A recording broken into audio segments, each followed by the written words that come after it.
DLT from the perspective of society, economy, politics, religion, and education. Now we are going to listen our keynote. James Haft, it's your turn. Fantastic. Can you hear me? Yes, for sure. Fantastic. I don't see myself, but that's great. So thank you for having me. And that previous panel was fantastic. I really enjoyed it. Thank you, guys. So what I want to talk about today is the mysticism around Bitcoin and how everyone's trying to wonder about when we get to mass adoption and what's the importance of the new technology and is Bitcoin gold and all these questions. And I think that we're all looking at it backwards. I think that we tend to get the causal arrow backwards as human beings. We decide what we want to be the answer, and then we come up with the reason later. And I think we're doing that again as a society when talking about Bitcoin and distributed ledger and decentralization and all the other topics that go around the cryptographic world that we're entering now. So a little bit of background. I am a recovering investment banker. About 30 years ago, I used to run Bear Stearns' office in Hong Kong. I was lucky enough to be able to be the person that created the first listing of a Chinese company on the New York Stock Exchange.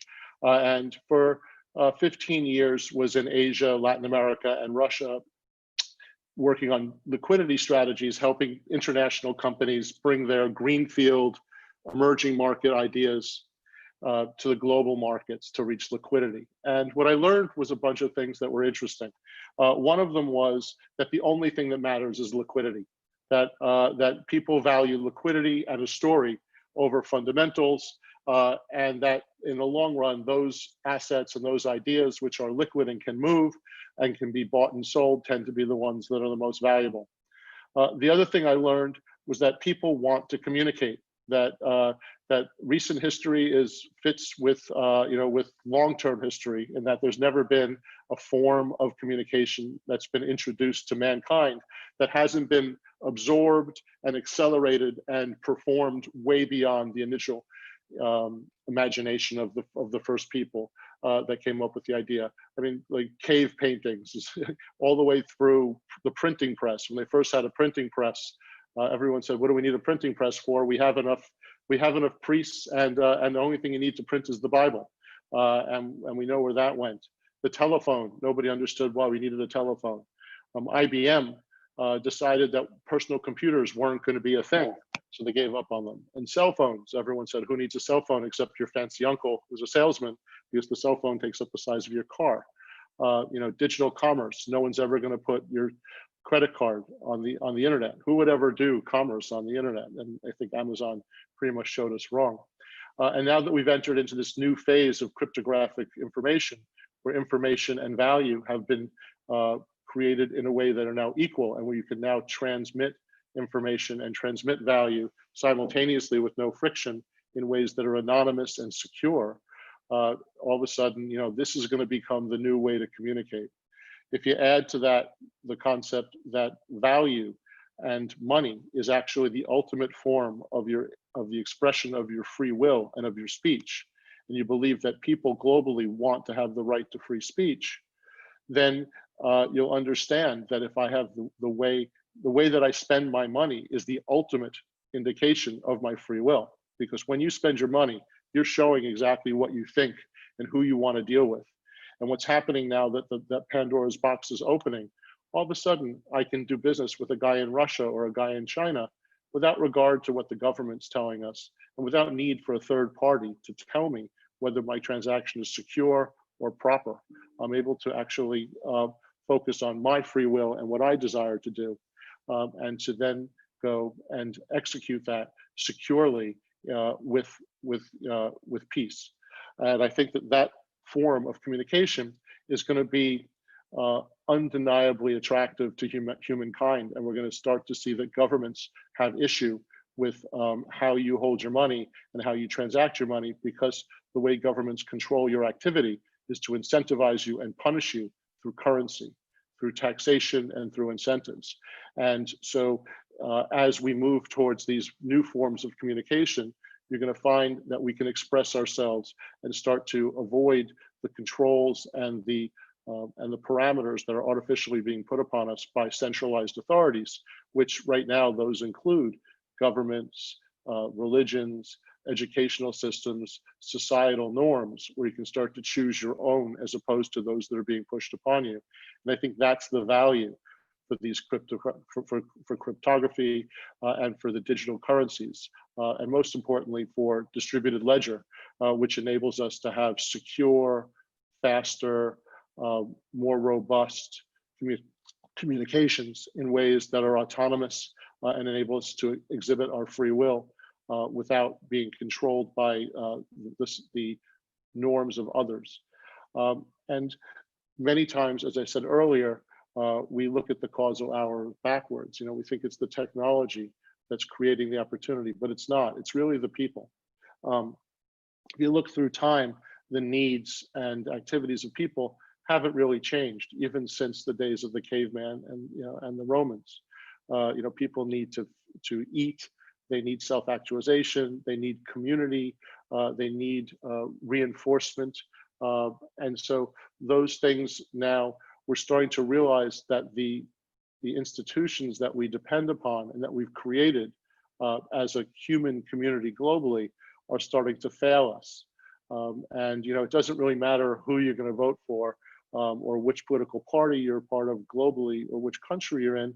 Just about everyone around the world is starting to understand the very high costs that we're paying for supporting centralized institutions that supposedly support us and that supposedly are tools that are meant to protect and further our goals and our desires. And we're starting to see that the expense of that deal is starting to become one-sided, and that the institutions are pretty reliably now acting to protect their own self-interest and are working in ways which are becoming very apparently against our desire to express ourselves and our freedom to have our own thought and communications.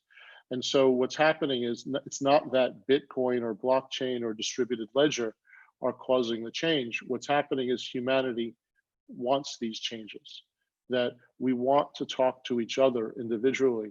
We want to be free to communicate and to express our free will through value and thought without censorship and without having to surrender the ownership of our data or the knowledge of other people knowing what we're doing.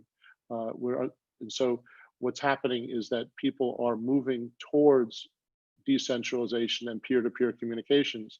And at the same time, distributed ledger has come about as a infrastructure that allows us to have these opportunities. And so it's not so much that technology is changing us as that we're demanding a change in how we communicate, and that we've found these new technologies which basically pull the rug out from under the methodologies which have been used to maintain control and reach consensus. So I think that it's a very interesting opportunity right now for humanity to start to understand what our opportunities are, to communicate with each other.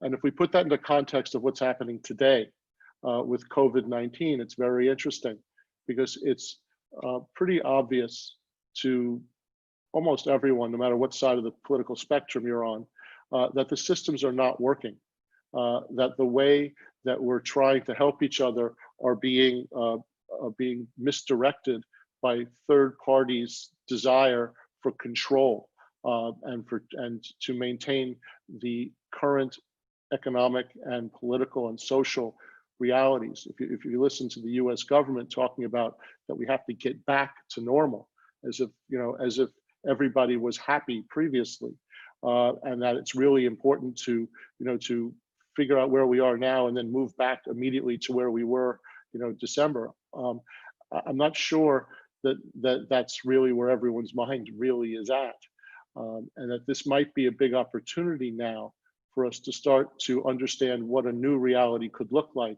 and start to build new structures and new infrastructures and new methodologies of communication so that we can build a new world where we can get rid of some of the prejudices and some of the false directions that we've been pushed through and start to create a global community where we can do business with each other directly and to build those links in the future in ways that take into account the real costs of climate change, the real costs of poverty, the real costs of the extremist ends of capitalism. I'm a capitalist and I love the idea of incentive, but the way that we've developed capitalism has been disregarding the external costs in transactions and in the development of our society. And I think we have the opportunity now to build consensus on broader perspectives and with broader communities that cut across the social, economic, religious, political boundaries that have been pushed upon us as control mechanisms, and to start to step back and say, what is it that's really important to us? And what community do I want to be part of? And how do I communicate with those people? And how do I reach consensus with them? And how do I make it that my voice becomes part of a louder, stronger, more powerful voice together with people who share my interest with me? And I believe that that's the power of distributed ledger, and that's the power of this new community that we're trying to form in the crypto world. You know, there's no word yet for what we're trying to do. There's no tagline like socialism or Marxism or capitalism. There's no ism yet for what we're trying to do. But I think that humanity is reaching out now and trying to find ways. And this has been remarkable in business. We had this terrible pandemic. I've been quarantining. With family, in Vermont, and it's been very interesting that my business has continued and that my daily calls are with India, China, Australia, New Zealand, Argentina, Brazil, London, Norway, Paris, Berlin, Tel Aviv, and the list goes on, Thailand, Bangkok.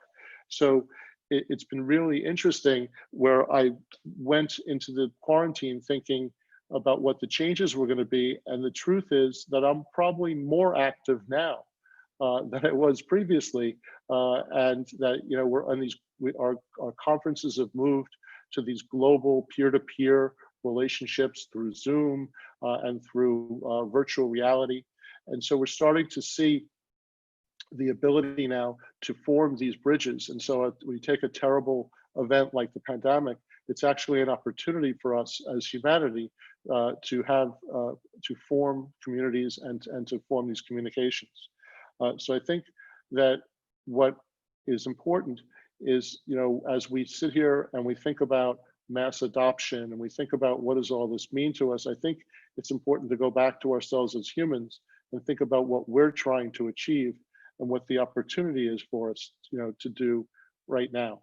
And I think that, the changes that are going to come about in how we invest and how we reach consensus are just starting to show themselves. And that we're just, we think that oh, we've missed Bitcoin because it's at 10,000, as if that was relevant. But the reality is that we're just starting. That a tiny percentage of the world is focused now on using electronic value over fiat value, and that as that grows and as we find these ways to grow together, that's really where the opportunity is in this crypto world. One of the interesting things that I've seen in here is that the search for liquidity, to go back to the full circle.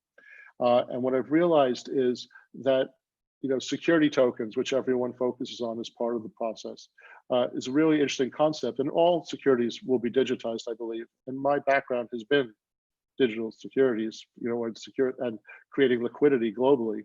I formed my company in 1996 to focus on the opportunities that would be created by the digitization of information. In 1996, everyone told me I was crazy. Go back to Bear Stearns. You can run that place. And and there's no business that's around the digitization of information. And now, of course, everyone says to me, "That's crazy. That's every business." So when you look at the trend that's happening right now, I think you see the opportunity for us to invest and support each other and create the new world through these new investment concepts around the digitization of information.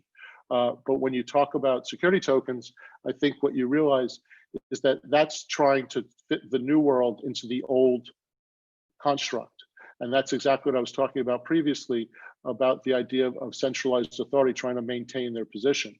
I think what's going to happen there is that we're going to find new ways to create liquidity amongst each other, and that censorship-proof platforms are going to emerge where the existing control factors are not going to be able to maintain their position, and where you're going to find that humans' need and desire to express themselves, as I said earlier, how you spend your money, how you invest, is the ultimate expression of your free will and your freedom of speech.